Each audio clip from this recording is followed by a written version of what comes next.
extreme times. Basically, what these guys are going to be saying is the Antichrist is going to be here, and they're going to be destroying their party.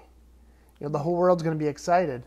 Like we were talking about the other day, that the Antichrist and people who follow the system of the Antichrist, they're going to be pushing for peace, unity, coexistence. Yeah. I think like a lot of people forget, and they think that Satan or the Antichrist is coming and he's like this devil with horns and he's going to shoot up all the bad people and, be evil in that sense. But in actuality, he's coming to either claim he's Christ or he's better than Christ and all about peace and love, and we're all just one. And like you said, we had talked about the coexistence thing.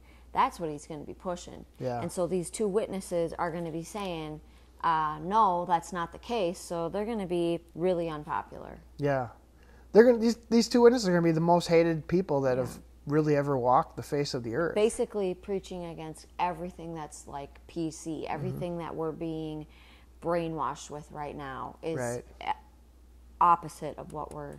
Right. These are the.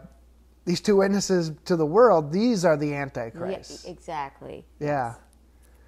And that's why, when we teach against homosexuality,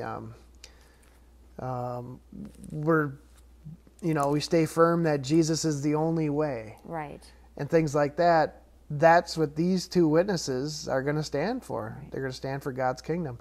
That's going to be fast. I mean, it's really going to be fun to see them prophesy. These two witnesses are doing what Moses and Aaron did, but on a grander scale. Right. This is worldwide rather than just Pharaoh and the Egyptians. Right. That's going to be pretty exciting. So, and why would the world hate them? Because of this. Oh, well, we kind of. Well, they're telling the truth, but also, I mean, if you're living under the beast empire and you love it and you think it's great and we're all coexisting, living together and peace and prosperity for all, and then you get these two guys coming along, these two prophets, and they start smiting the earth with plagues. These are the Antichrists to them. Yeah, exactly. We were having this perfect utopian society, and now you're ruining it. Yeah. And we see that today. It's like we as Christians today are treated like this now. You're haters and evil, and you can't even talk about it. Yeah, if somebody stands up for the truth in Hollywood or wherever, they get blacklisted. People scold them, demand apologies. Yeah. We saw. And they that dwell upon the earth shall rejoice over them, and make merry, and shall send gifts one to another, because these two prophets tormented them that dwelt on the earth. All right, so why are they hated? Yeah. Because they tormented them with the plagues. Yeah. And, obviously telling the truth, too, they didn't like that. Right.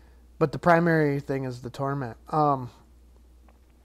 Which could have been, what's interesting here. You think, so you send a plague upon a town or a city or whatever, and those people are going to be grieving and crying and all upset, and then all of a sudden you see that person done, they're going to be throwing huge parties and even giving each other gifts, and just they're going to be saying, oh, thank you to this beast or whoever, whatever, who knows. Well, in their eyes, the beast is the true savior. Right. So whatever they're going to be calling him. Yeah, they won't be calling him the beast, I'm sure. Right. But so right here, these two prophets, the two witnesses, these are the two Satans. Right. From the world's eyes. Right. And the beast is the savior. Right. And because these guys are the tormentors, who would do that? Who would not allow us to have peace and prosperity? Only Satan would, right? And that's what it's just when you look, it's sad, but I just shake my head and I'm like, I can see how so many people are going to get duped because of all this PC stuff that's being pushed on people all the time and all the time. And the people that are going to shake their finger at it and say, oh, you can't do that, they're meanies. Yeah. And they're hateful and Exactly. So these two witnesses are the biggest meanies ever. Yeah. And you know what's neat about this is, or what's interesting about it, I shouldn't say it's neat. They make merry and they give gifts one to another. Now, if you study the book of Esther, I taught a whole series on this. There's a holiday that the Kenites celebrate. It's called Purim. The Purim festival. Yeah, it's the day that they celebrate their victory over their enemies, and they give gifts to one another. Yeah. So I think what you see here in verse 10, this is the ultimate Purim. Yeah. It'd be interesting to even